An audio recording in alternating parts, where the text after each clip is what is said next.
Okay.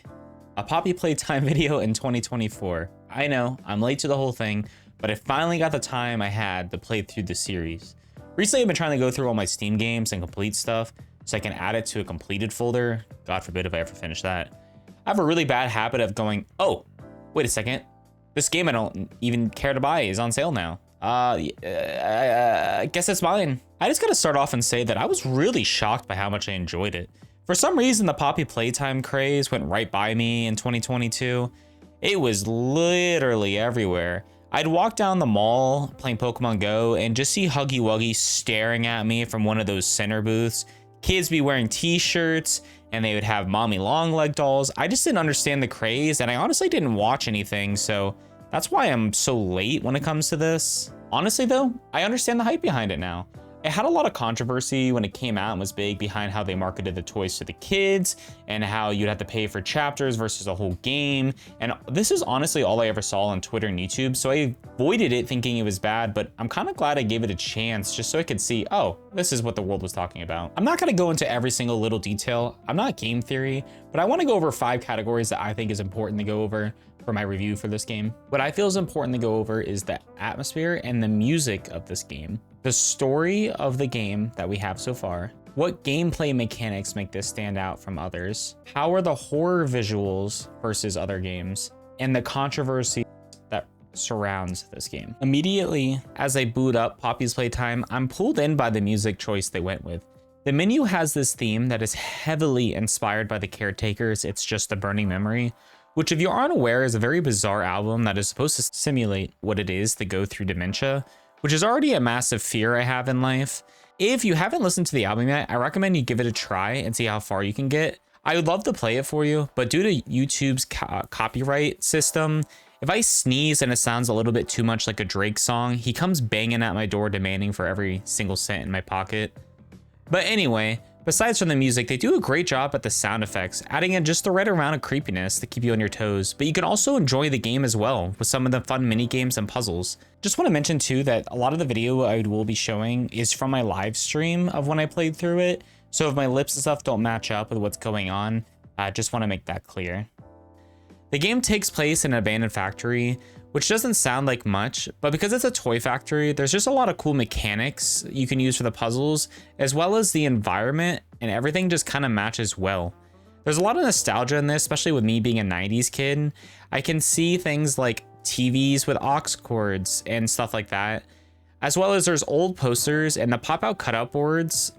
To me, just spark like a memory of like going to Toys R Us and just seeing like the new, Beyblade on display, and I think they do a really good job at capturing that nostalgic feel. I know a lot of people hate on the nostalgia string pulling because it's an easy way to get someone to feel, and yes, I do feel nostalgia. Like I miss when CODs were simple and there wasn't Santa Claus and a sloth running around, but nostalgia to me it never gets old. In fact, something like this makes me think of a story when I was young. So my sister and I had this silver disc frisbee thing and we were throwing it back and forth and she threw it over the fence, and I swear to God, actual aliens came and grabbed this because it was never found from. And like, it's such a dumb little story to think about, but stuff like that sticks in your head, and like a game like this pulls something from your memory and makes you feel a certain way.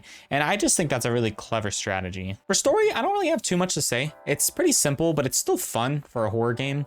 So in 1995, the toys all come to life in this thing called the Joy Hour, and they essentially kill all the workers and the factory gets closed down. So you're in the year 2005, 10 years after, as an old employee who's going back. I haven't found yet why it is we go back, so I think that's kind of part of like what's to come. But if you really want, there's 100 videos out there that can explain the story. I'm just giving my general grasp on it. There seems to be a lot of tapes you can collect in notes, which gives sort of a replayability if you're trying to go back and get the collections and discover more lore. There's even a funny part I liked where you get to see Jacksepticeye as an employee, and you get to see his tape interview right before everything starts to happen. I took a peek beneath the gate, and some massive bloody thing was doddering about the bloody hallway. Thing? You're sure it wasn't a person? Ain't no person that's 50 feet long with 1,000 legs. So what puts this apart from other games? Well, first, the biggest one is the grab pack. This device turns you into one of those 25-cent stretchy little arm things you got from the CC's Pizza gotcha machines in the early 2000s. But that's not just it. Later you get other types of arms, which I think is a really cool aspect. You can do things like store electricity, or you can even launch yourself into the air. Honestly, something like this just feels so fresh and fun to me, and it uses a new type of puzzle solvings that we don't see in other horror games. One thing that really makes me like this game is how laid out it is. You get to continuously move forward and solve new rooms and puzzles without having to use backtracking. Also, the factory never feels boring or repetitive, it always feels fresh and new. A lot of games nowadays I feel like have to use backtracking, and it makes you remember older things instead of enjoying a new fun puzzle. For example, I just played My Friendly Neighbor, and let me just say that game is fantastic. The visuals and mechanics are all deserving of its own video on its own. But the one thing I hated is I would go from area 1 to 2 to 2 to 1 to 3 to 1 and so on. And it got really annoying every time I unlocked a new key because I would just have to go back and hope that I remembered where I was, or else I'd just be running around for an hour trying to find some random door. And it also made the progression feel not as satisfying as I do when I get to keep doing newer and newer puzzles. The one thing I like too is with Poppy is I'm able to put it down and come back to it, and I don't feel lost. When a game has backtracking, if I put it down and come back, the odds of me remembering every door is just non-existent. So I really have to give it to them for having just the perfect amount of progression feeling with fun gameplay puzzle mechanics. This isn't just a silly little puzzle game, this is a horror game after all. So I'm gonna say that this isn't the scariest thing I've ever played, but there's definitely some parts that got me. The first chapter is kind of just building up to what you expect a scary game would be. And there's some hints here and there, and there's one part towards the end of the chapter that does kind of freak you out. But by the second chapter, they do just such a great job at scaring you, and you don't expect it when it happens. Like, I have no idea that this is about to happen. Uh-oh. Oh god, that scared me. Oh my god, I just had a fucking heart attack.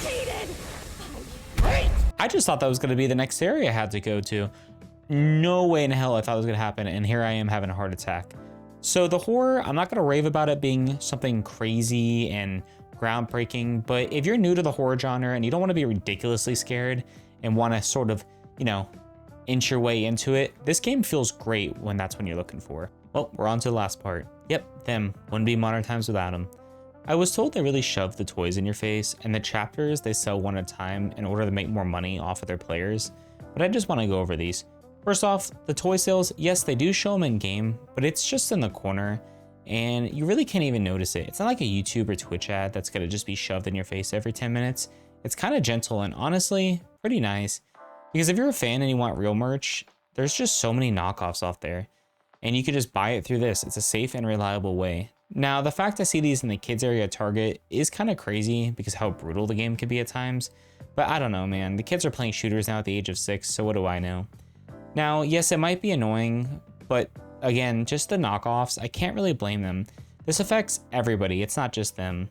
For example, a series I really like, Digital Circus, recently made a video essentially telling you to avoid all the knockoffs and just buy from them directly. I think this is just the way things are gonna go in the modern world, just because everybody's out to try to make a penny. The other thing I hear about is, oh, it's not a full game, you gotta buy in parts. It's not a full game, they're trying to make more. Yes, I get that, but legit, they give you the first part for free. And if you don't like it, you just gotta go buy, and you don't even have to buy the rest. I played the first and second part for $5 when it was on sale, and then I got the third part for $7. It's usually always on sale with some sort of Steam weekend or special. The amount of players that spend $60 to $70 on some sort of AAA game and they don't play more than 8 hours is no different than just buying a game in parts. And it has nothing to do with me sticking with a full-time game or something like that. I have over 1,300 hours in Destiny 2. I'm willing to stick with the game and spend as I go. I think they just release it in parts because it helps fund towards the goal. I don't think it's this deep money-making scheme. The last complaint that I do here is it runs on the backs of Five Nights at Freddy's. And yes, I'm sure it does, and I won't deny it, but Five Nights at Freddy's started a new type of genre, and Poppy's is just inspired by it. Remember, there wouldn't be Pokemon if it wasn't for Dragon Quest. But that's just kind of my review. I've never done one of these review videos before, and I learned a lot of editing while doing this, and I had a lot of fun. If it's something you'd like to see again, please don't forget to like and subscribe, and let me know in the comments below how you feel. I usually do more tactical games, but I don't really know what I want my YouTube to be. I kind of just like the review aspect mixed with other things, but I appreciate everyone for being here and watching the channel grow and watching people comment. And I can't thank you guys enough. Thank you. I'll see you soon. Bye.